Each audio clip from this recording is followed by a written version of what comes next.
We know that severe weather can happen anytime here in the Wabash Valley, so I have Jesse Walker here with me in the WTWO Plus studio to talk about some questions, common questions that some people may have about severe weather. So, Jesse, let's start it out with what is the difference between a watch and a warning? Great question. I ask this a lot of times when I go to schools because I want the kiddos to know the difference, and even I think sometimes I find some of the adults are a little confused. So, basically, what this means is a watch means to watch out. It means conditions are favorable.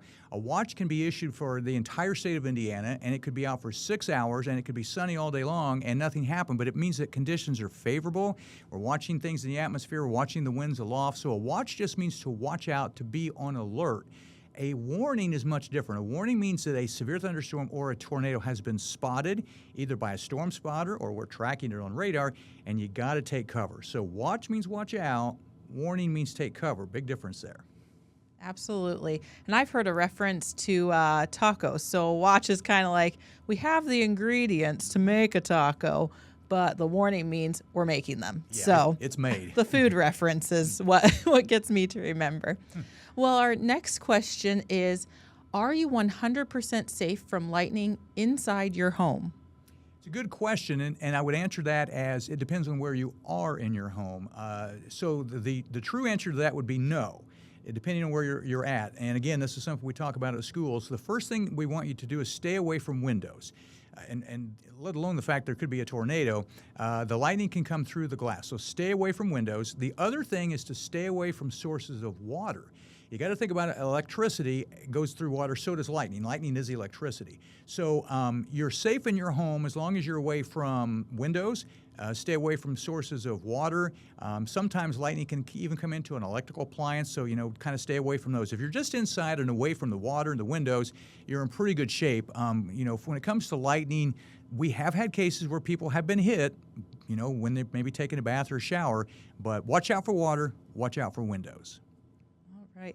And I don't think many people have landlines anymore, but I think some people have even been hit by lightning through a landline. Is that correct? Yes, I actually know of some people, yes. So, most don't have those now, but it can still kind of get into an electrical, system. So, you have surge protectors, but some people may have had, like when there's a storm, they may have, their TV got hit, or their stereo system, or, maybe an electrical appliance, because sometimes it can add a surge through your electrical system. So not so much landline phones anymore, but it could still actually get into some of your electrical components. Wow.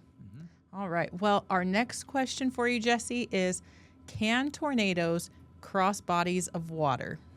So I get that question quite often, and a simple answer to that is what happened on March 31st, 2023, when a tornado touched down in Crawford County and it crossed the Wabash River and came into Sullivan County. So a simple answer is they can cross bodies of water, they can cross rivers, so the answer is they can cross rivers and bodies of water. All right. Well, that's good to know because I've always heard they can't, and I think several others have. All right. And our next question, should you open your windows during a tornado? Years ago, those folks who've been around for a while may remember the National Weather Service used to say, open your doors and windows when a tornado is coming. The theory back then was it would help to equalize the pressure because the pressure is very low in a tornado and the air tries to rush out of your house, and they thought it might help. Bad for a couple of reasons. One, because the biggest cause of injury usually is flying debris, usually glass. So if you're trying to open doors and windows, you're putting yourself at a greater risk to be injured. And two, if you open doors and windows and the air starts flowing out, it's kind of like if you have a dam and the water starts to flow through a break in the dam, you've weakened the structure of the dam, and that break is going to grow. So if you open doors and windows, you've actually weakened the structure of your house. It's a simple answer these days. Don't mess with doors and windows. Leave them alone. I tell people when I'm speaking, if the tornado wants them open, it'll open them. Well, that's actually a good way to refer to it. All right. Well, moving on. If you are driving during a tornado, should you take shelter under an overpass? Great question, because this could happen to some folks out there, and the answer to that is no. And we don't want people to go up under an overpass, get out of the car, go up under an overpass. The reason, first of all, the wind in a tornado is the strongest wind on the planet. It creates stronger wind than anything else. And as that wind gets kind of swirled up under the overpass, it can accelerate the wind speed. And so then you're putting yourself at greater risk. So do not go up under an overpass. I know that may sound like it would be a safer place, but it's not. Believe it or not, you would actually be safer to get out of your car, get away from the car, and get into the ditch along the side of the road. That would actually be a better place.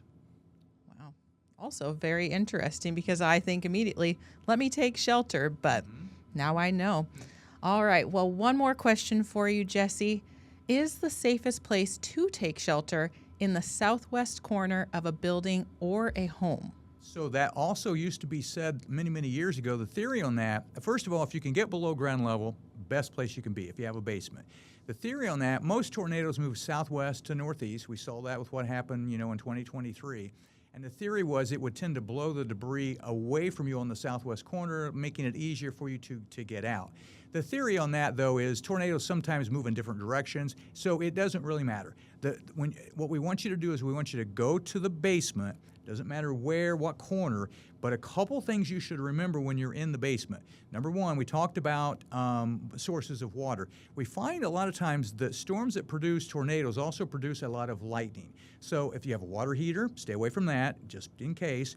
Also, and we don't find this as much now as we did back in the older days with the farmhouses with big chimneys. But if you have a house with a chimney, especially if it goes far above the roof line, stay away from the chimney. I've actually had cases I've heard of where the chimney got knocked over, came crashing through the floor, and people were hurt or killed. So stay away from chimneys, stay away from the water heater, the source of water. And it doesn't really matter where you are in the basement. If you have a workbench or something like that to get under to kind of protect you a little bit, but basement is going to be a good place. Don't worry about what part of the basement. Well, thank you so much, Jesse. For our viewers at home, can you tell them where they can watch you if there is severe weather? Yeah, so we try to make it easy. When there's severe weather, we're going to be on the channel here. We're going to be we're streaming on mywabashvalley.com. Clearly, we're on our two television stations, WTWO and WAWV, but we also find a lot of folks like to watch online. Let's face it, if the power goes out and you don't have your television, so we find a lot of folks like to watch on Facebook. And so we multi-stream on Facebook. WTWO has a Facebook page, I have a Facebook page, and we'll be streaming on there. So, for example, back on Feb 19, we had a tornado outbreak, and it was during the news. So I handled the news part of it, the TV part of it, and Alex was with me, and she handled the streaming part. So we try to make it as easy as possible for people to watch. I will say this. If there's some stronger storms, but it's not warranted for us to really go on TV, we a lot of times will still do streaming on Facebook because there may be a warning that's, I would call it marginal. You have a little bit of hail, you have a little bit of wind. It doesn't really require us to break into programming. So you can always check for us in all of those locations. But again, a lot of folks like to watch.